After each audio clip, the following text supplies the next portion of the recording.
Mimi bwana, mimi vya kanisani bwana, mimi bwana nipenda sana. Sana.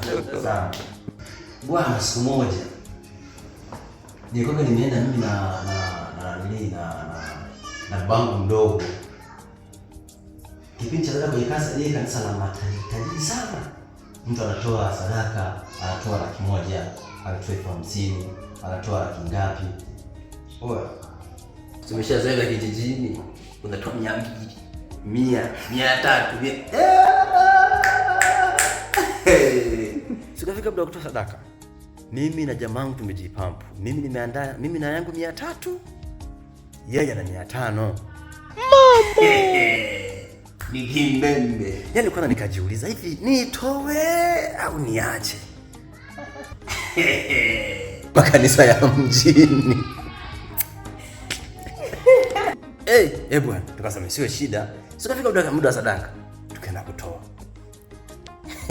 Nisikilizie. Ibada ikaenda vizuri kabisa hiyo siku.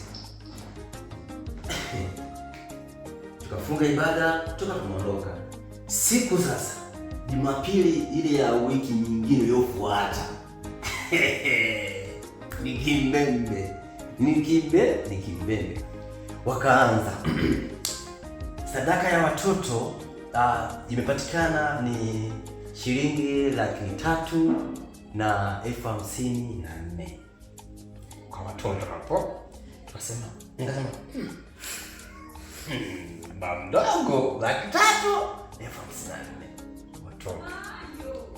Sikafika kwa wakubwa.